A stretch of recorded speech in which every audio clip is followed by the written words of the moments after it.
नमस्कार नमस्कार माझ्या ज्ञानव्रती भक्तिव्रती मुजुमदार वाटिकेच्या श्रोत्यांनो, प्रेक्षकांनो, बंधू भगिनींनो आणि मित्रमैत्रिणींनो,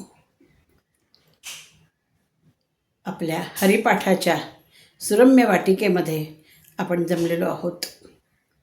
आज आपल्याला हरिपाठाच्या 10व्या अभंगाचा अभ्यास करायचा आहे. तत्पूर्वी आपल्या माऊलींचं, ज्यांच्या कृपेने आपण हा हरिपाठ वाचत आहोत, त्या माऊलींचं कृतज्ञतेने आपण स्मरण करूया. जयाच्या कुळी चिंता, झाली ईश्वराची पतिव्रता, जया ते गृहदेवता आदी रुद्धी, असं माऊलींचं वर्णन केलं आहे. रिद्धिसिद्धी ह्याच त्यांच्या गृहदेवता आहे.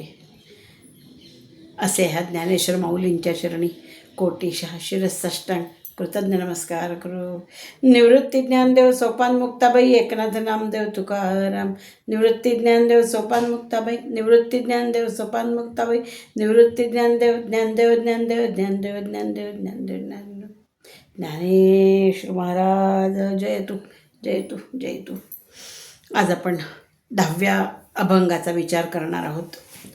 त्रिवेणी संगमी नाना तीर्थे भ्रमी, चित्त नाही नामी तरी ते व्यर्थ, नामासी विन्मुख तो नर पापिया, हरिविण पावया हरिविण धावया न पवे कोणी, पुराण प्रसिद्ध बोलिले वाल्मिक, नामे तिन्ही लोक उद्धरिती, ज्ञानदेव म्हणे नाम जपे हरीचे, परंपरा त्याचे कुळ शुद्ध. पुन्हा म्हणू. त्रिवेणी संगमी नाना तीर्थे भ्रमी, चित्त नाही नामी तरी ते व्यर्थ, नामासी विन्मुख तो नर पाविया, हरीसी न धावया न पवे कोणी, पुराण प्रसिद्ध बोलिले वाल्मिक, नामे तिन्ही लोक उद्धरिती, ज्ञानदेव म्हणे नाम जपे हरीचे, परंपरा त्याचे कुळ शुद्ध. हरिमुखे म्हणा, हरिमुखे म्हणा, पुण्याची गणना कोण करी. हरिमुखाने म्हणायचं आहे. नामस्मरणाचं महत्त्व हा हरिपाठाचा स्थायी भाव आहे.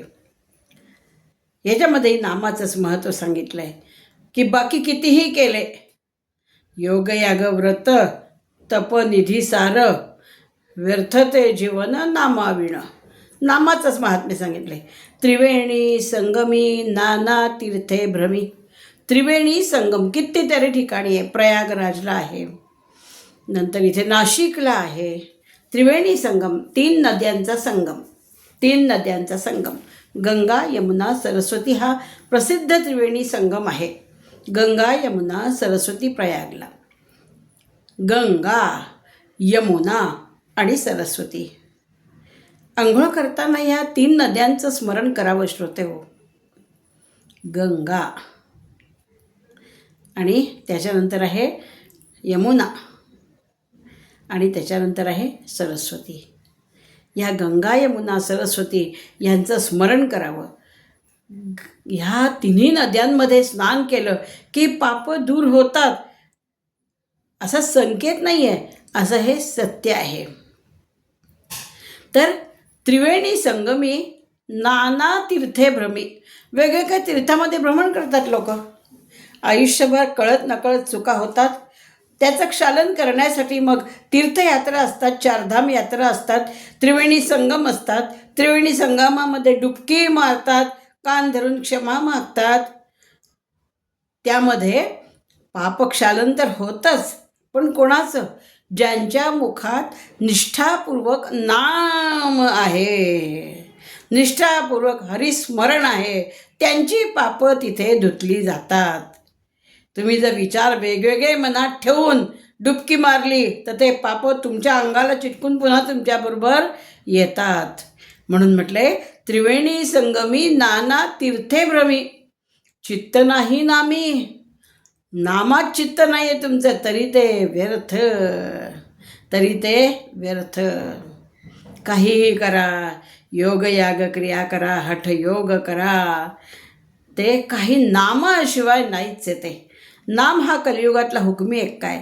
म्हणून त्रिवेणी संगमी गंगेत स्नान करा, आणि यमुनेत आणि नर्मदेत करा, सरस्वतीत करा. नाम जर नसेल म्हणजे फक्त ओठात नाम पाहिजे असं नाही, नामावर श्रद्धा आणि मनात तुमच्या अव्याहत नाम चाललं पाहिजे. तुम्ही काही करत असा तुमच्या पंचज्ञानेंद्रियांनी, पंचकर्मेंद्रियांनी काहीही करा, आतमध्ये नामाचं स्मरण सतत चालू राहिलं पाहिजे. तर मग ते पाप त्या तीर्थामध्ये नाहीसं होतं. पण नाम जर नसेल, त्रिवेणी संगमी नाना तीर्थे भ्रमी, चित्त नाही नामी तरी चित्त पाहिजे, चित्त नामामध्ये पाहिजे. पुढे म्हटलेलं आहे, त्रिवेणी संगमी नाना तीर्थे भ्रमी, चित्त नाही नामी तरी ते व्यर्थ, नामासी विन्मुख तो नर पापिया. त्याला पापी म्हटलंय. नामासी विन्मुख, जो हरिनामी विन्मुख, पाहो नये तयाचे मुख. जो हरिनामी विन्मुख, पाहो नये तयाचे मुख. रामदास स्वामीसुद्धा आपल्या मनाच्या श्लोकांमध्येही सांगतात ना हो, जिथे राम नाही आहे ते धाम वर्ज करावं, जिथे राम नाही ते धाम टाळावं. म्हणून नामाचं अत्यंतिक महात्म्य या ठिकाणी सांगितलेलं आहे. नामासी विन्मुख, पाहो नये तयाचे मुख. इथे म्हणताय नामासी विन्मुख तो नर पापिया, पापी येतो, तो नर पापिया. नामासी विन्मुख तो नर पापिया, हरिविण धावया न पवे कोणी. कारण त्या नामाने तुम्ही हरीला बोलवतात, ते नाम जर नाही घेतलं तर हरीशिवाय तुम्हाला सोडवायला कोणी येणार नाही आहे. हरिविण धावया न पवे कोणी, प्राप्तच होणार नाही, तो हरीच धावतील. मग तो भक्तासाठी तर येतो, पण तो पशुपक्ष्यांसाठी येतो हो. गजेंद्र मोक्ष, केविलवाणा झालेला गजेंद्र मगरीने पाय पकडला. अत्यंतिक श्रद्धेने, निष्ठेने, काकुळतीने त्यांनी विष्णूंचं स्मरण केलं आहे. काय सुंदर स्मरण केलं आहे त्यांनी. आणि तिकडनं मग गरुडावर आरूढ होऊन भगवान निघाले आहे. शंखचक्र गदा पद्म गरुडावर बसून विष्णू निघालेले. भक्ताची हाक.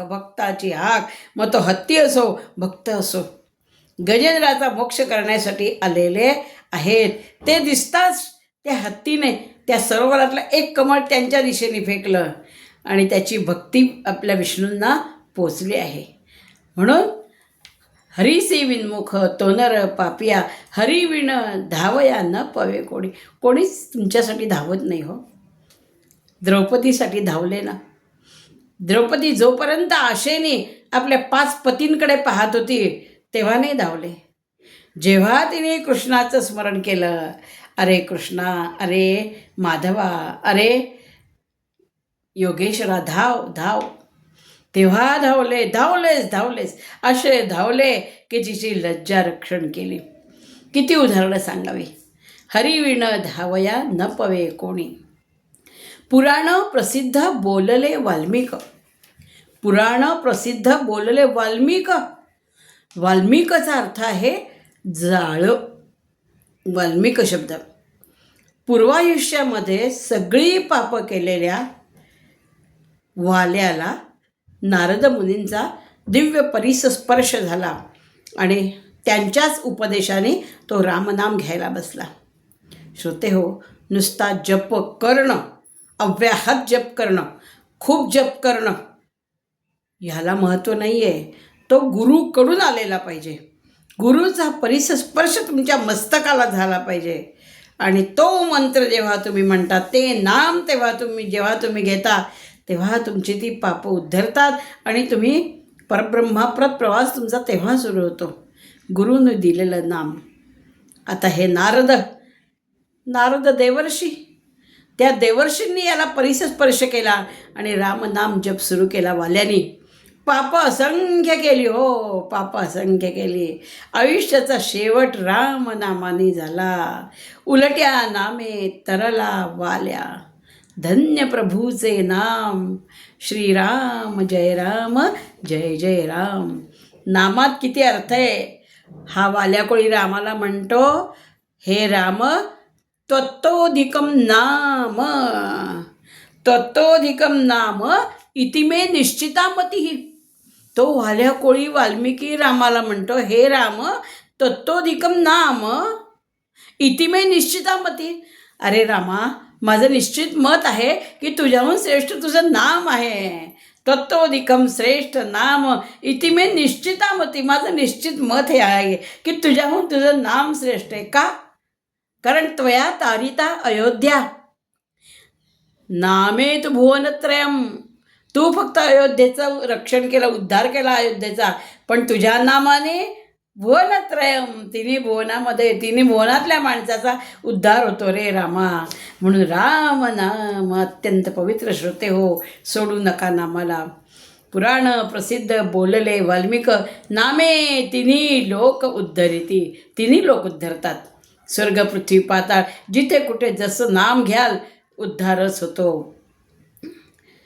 पुराण प्रसिद्ध नामासी विन्मुख तोनर पापिया हरिविण धावया न पवे कोणी. पुराण प्रसिद्ध बोलले वाल्मिकांनी सांगितले. नामाचा महिमा वाल्मिकांमुळे विश्वविख्यात झालेला आहे. पुराण प्रसिद्ध बोलले वाल्मिक नामे तिन्ही लोक उद्धरिती. ज्ञानदेव म्हणे नाम जपे हरीचे. हरीचं नाम जप. ज्ञानदेव म्हणे नाम जपे हरीचे. परंपरा त्याचे कुळशुद्ध. मग त्याच्या पिढ्यानपिढ्या उद्धरल्या जातात. परंपरा पिढ्यानपिढ्या. कारण त्याच्याकडनं त्याच्या मुलाकडे, नातवाकडे, पंटवाकडे असं ते जात राहतं आणि मग त्या पिढ्यांचा उद्धार होतो. कुठल्याही मिशाने घ्या नाम, मनापासून घेतलं तर सुफल निश्चित आहे. कळत नकळत घेतलं तरी त्याचं फळ आहे. न कळता पद अग्निवरी पडे, न करी दाह असे न कधीकडे. अजित नाम वदो भलत्या मिसे, सकल पातक भस्म करी तसे. या त्रिवेणी संगमात स्नान केल्याने हरिनाम घेतलं तरच पाप नष्ट होतं. हरिनाम न घेता स्नान केलं तर त्या ठिकाणी पाप तसंच राहतं. उलट ती तीर्थ अपवित्र होतात असं माऊलींचं म्हणणं आहे. नाम न करता तिथे स्नान केलं तर तीर्थ अपवित्र होतात आणि ती तीर्थ मग सज्जनांच्या, संतांच्या स्नानाची वाट पाहत राहतात की आमच्यामध्ये संत सज्जन केव्हा येतील, रामनामासकट किंवा आपल्या उपास्य दैवताचं नाम घेत आमचं स्नान केव्हा ते करतील. जेव्हा संत चरणरज, संत स्पर्श तीर्थांना होतो तेव्हा तीर्थ पवित्र होतात. केवढं आश्चर्य! नामाचं केवढं महात्म्य श्रोते हो. ज्ञानदेव म्हणे नाम जपे हरीचे, परंपरा त्याचे कुळ शुद्ध. एवढं नामाचं महात्म्य. हरिमुखे म्हणा. पुण्याची गणना कोण करी. गणतीच करता येणार नाही. हरिमुखाने जर म्हणत राहिलं तर पुण्याची गणतीही करता येणार नाही. म्हणून नामाचा प्रचार हरिपाठाद्वारे करणाऱ्या आपल्या ज्ञानेश्वर माऊलींना कोटीशः शिरसाष्टांग नमस्कार करूया आणि ज्ञानेश्वर माऊलींचा आपण गजर पुन्हा एकदा करूया. ज्ञानेश्वर माऊली, ज्ञानराज माऊली तुकाराम, ज्ञानबा तुकाराम. पंढरीनाथ महाराज की जय. ज्ञानेश्वर महाराज की जय. श्री ज्ञानेश्वर महाराज जयतु. इत्यलम्.